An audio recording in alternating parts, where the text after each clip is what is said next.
तीसरी चौथी बार मेरठ आ रहा हूँ और वैसे जगह पे बोल रहा हूँ खड़ा होकर, मेरे लिए ऑनर की बात है, सम्मान की बात है कि जहाँ कभी बाबा साहब ने भाषण दिया था। 1952 या 53 की बात है, मैंने पढ़ा है। और यहाँ मेरठ कॉलेज के छात्रों से भी उन्होंने मुलाकात की थी। और जब मैं पिछली बार आया था तो जाटव गेट पे बाबा साहब की अस्थियाँ रखी हुई है, उस पर भी हमने वीडियो बनाया था। मैं इतिहास का छात्र हूँ, एक्टिविस्ट हूँ, तो मेरी खोजी नज़र इतिहास से जुड़े हुए पहलुओं पर हर समय रहती है, क्योंकि हम सब पढ़ते हैं कि जो इतिहास नहीं जानता वो समाज गुलाम होता है, लेकिन समाज में हमारा इतिहासकार ही नहीं है। इतिहासकार कोई बनना भी नहीं चाहता है, क्योंकि रिसर्चर और शोधार्थी बनने के लिए 20 से 25 साल कमर और कुर्सी को एक करना पड़ता है, तब जाके वो बात निकलती है। यहाँ मैगी टाइप नहीं है, चट 2 मिनट में कुछ नहीं होता है, सदियाँ गुजर जाती है प्रोफेशनल हिस्टोरियन और रिसर्चर बनाने में। बहरहाल मैं अपने जीवन में हर समय बैक बेंचर रहा हूँ, मतलब पीछे बैठने वाला। कहाँ गए बंदे जी? और मुझे उसमें कोई ये नहीं, मुझे मज़ा आता है।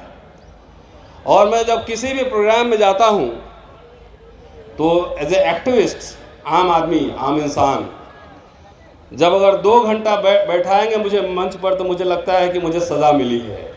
तो उससे बेहतर है मैं लोगों से मिलना जुलना, बातचीत करना ज़्यादा मुझे अच्छा लगता है। लोगों से मिलता जुलता हूँ। बैठा के चुपचाप बैठा के एक पानी का बोतल देंगे, 2 घंटा बैठाए रहेंगे, उससे बढ़िया दोस्तों से, भाइयों से मिलूँ, इधर माताएं बहनों से मिलूँ, बातचीत करूँ। लेकिन चलिए, अच्छी बात है, हमारे समाज में बहुत दिनों से लोगों को सामने बैठने नहीं दिया गया, तो कम से कम ये आदत तो पड़ी कि बैठ गए। सम्मान नहीं मिला, इसलिए सम्मान में 2 घंटे लगते हैं, लेकिन मैं सम्मान से उब गया हूँ। इस सम्मान में तकरीबन 2-2.5 घंटे लग जाते हैं, और उसमें इतने सारे महत्वपूर्ण वक्ता हैं, अगर 10 मिनट भी बोलेंगे तो मुझे लगता है 5-6 घंटे तो ऐसे ही हो जाएंगे। इसको शॉर्ट किया जाए, मैं जहाँ भी जा रहा हूँ बोल रहा हूँ, शॉर्ट किया जाए, एक आदमी का सम्मान कर दे, काफ़ी है। तो चलिए, कम से कम मंच पे इतने सारे लोग हैं, मैं चाहता हूँ कि इतने सारे लोग विधानसभाओं में, पार्लियामेंट में दिखे, विश्वविद्यालयों में दिखे, मीडिया घरानों में दिखे, प्रोफेशनल वर्ल्ड में दिखे, हर जगह दिखे। खाली हुक्मरान का नारा देने से कुछ नहीं होने वाला है, बहुत सारे और सारे काम हैं जिसको होना है। आज 2-3 पॉइंट ही बोलूँगा, 10 मिनट बोलना है, उसमें क्या बोला जा सकता है कि बाबा 2 हुए। एक बाबा के हाथ में संविधान है और एक बाबा के पास मनुस्मृति है। देखा है ना वीडियो? 2 बाबा हैं, एक के हाथ में संविधान है और एक के हाथ में मनुस्मृति है। तो ये सिर्फ ऐसे ही नहीं है, ये प्रतीक है, एक सिंबल है कि ये 2 विचारधाराओं का एक तरह से टकराव है। देश में जो हालात है, मैं समझता हूं कि संविधान और मनुस्मृति के बीच एक तरह का धर्म युद्ध है, और मैं इस धर्म युद्ध में संविधान के साथ खड़ा हूं, चाहे इसकी कीमत जो भी चुकानी पड़े। दोस्तों, उत्तर प्रदेश में और देश में आजकल भावना बहुत जल्दी आहत हो रही है।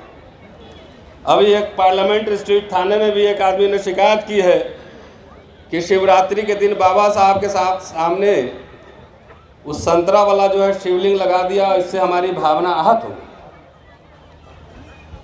मेरे पास आए थे, मैंने कहा कि इसमें 2 एंगल से देखने की ज़रूरत है कि एक तो शिवलिंग में संतरा कलर कर दिया गया, तो जो शिव भक्त हैं उनको भी आहत होना चाहिए इस बात से। दूसरे, जहाँ पे शिवलिंग को रखा गया वो बाबा साहब के पाँव के नीचे है, तो इसमें शिव भक्तों की भी जो है भावना आहत होनी चाहिए थी और उनको भी मोर्चा संभालना चाहिए था। लेकिन आपको लगा कि बाबा साहब ने 22 प्रतिज्ञा में जो बात कही है उस हिसाब से आपकी भावना आहत हुई तो आप थाने चले गए। तो उसमें 3 एंगल से मैंने निकाले, 3 एंगल से होनी चाहिए कि जो शिव के भक्त हैं उनको भी हाथ होनी चाहिए कि आप पाँव के नीचे बाबा साहब जहाँ पे पाँव चढ़ाकर रखे हैं वहाँ पे आपने जो है शिवलिंग लगा दी। तो भावना आहत क्या है? तुम्हारे पाँव शरण और हमारे पाँव लात। तुम कहो तो ब्रह्म वाक्य और हम कहें तो हल्ला। दोस्तों,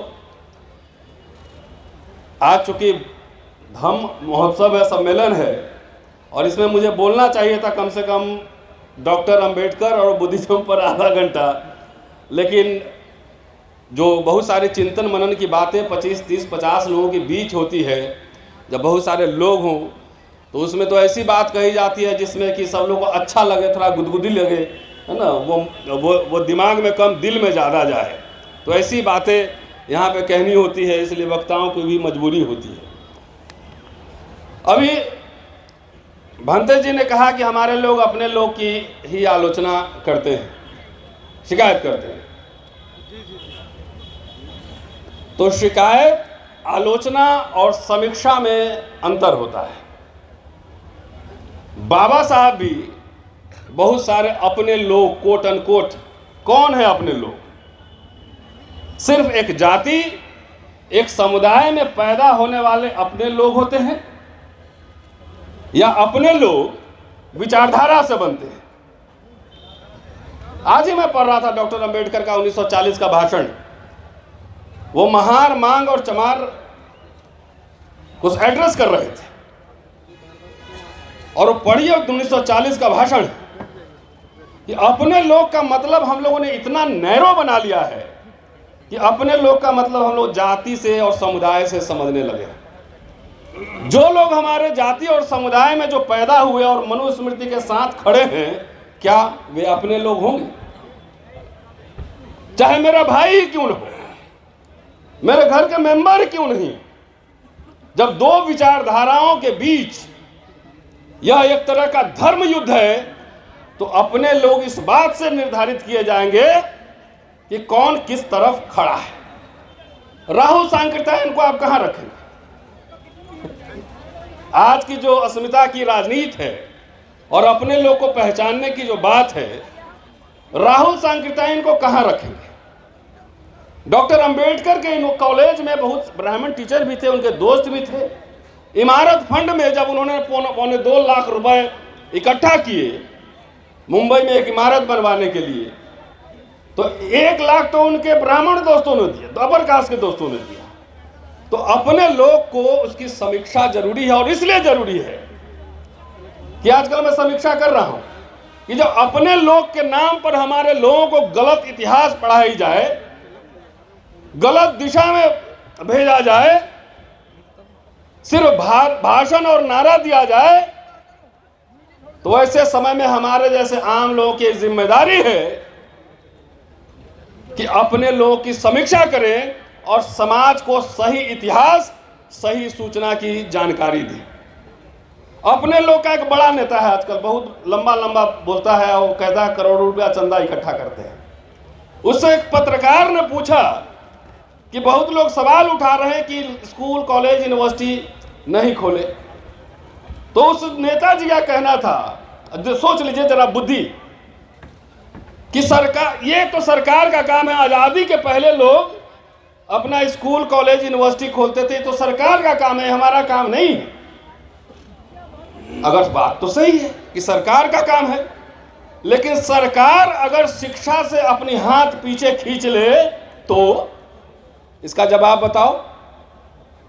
क्या चाहते हो कि हमारे लोग के कोट पैंट टाई उतर जाए, जाके गांव में जो है मजदूरी करें, उनके बच्चे पढ़ें, और जिससे चंदा लेते हो उनसे पूछो कि उनके बच्चे सरकारी स्कूल में पढ़ रहे हैं क्या? तो चंदा लेते हो, उनके बच्चे पढ़ रहे हैं अंग्रेजी स्कूल में। अब तुम्हारी कोई जिम्मेदारी नहीं है। मैं राजस्थान में था 2-3 दिन पहले, वहां मैंने जाकर देखा, वहां अम्बेडकर संस्थान का हॉस्टल, जाकर कभी विजिट करके देखिए, मैंने वीडियो ही बनाया उसमें। एक एक चीज ट्रांसपेरेंट है। इस समाज ने ऐसा नहीं है कि समाज ने दिया नहीं है। एक पढ़ा लिखा मिडिल क्लास ने बहुत दिया, उतना दिया कि उतना में तो एक द्वीप खरीद के एक देश बना लिया रहता है।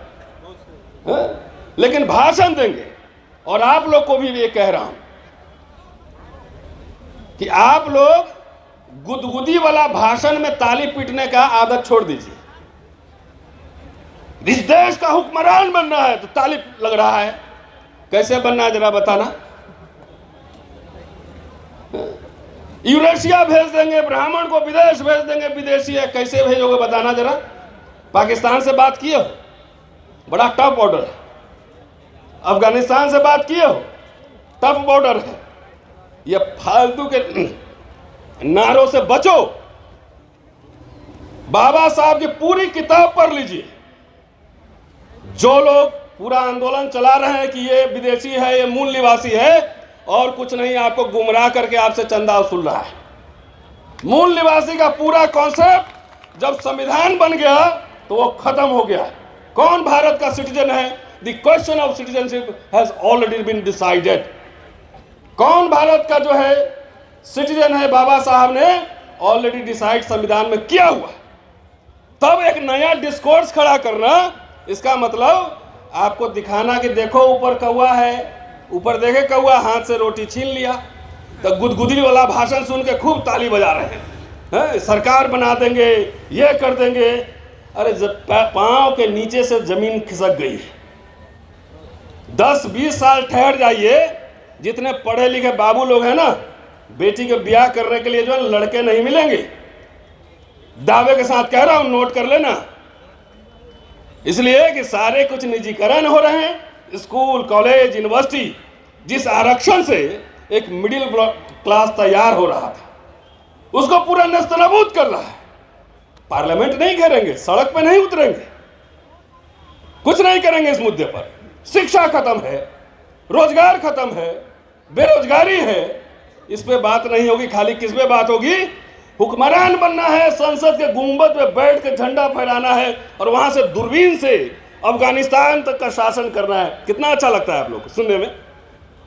फैंटेसी, ड्रीम गर्ल फिल्म है ना। बहुत रात में सोते होंगे तो लगता हो कि पूरा ये आरएसएस के लोग फैलाते हैं चुनाव के समय गांव गांव में, और खासतौर से दलितों में और पिछड़ों में, कि ये मौलवी साहब पाकिस्तान चला जाएगा ना तो हवेली और जमीन तुम्हारा ही होगा। खूब गुदगुदी लगता है कि हमारा ही होने वाला है।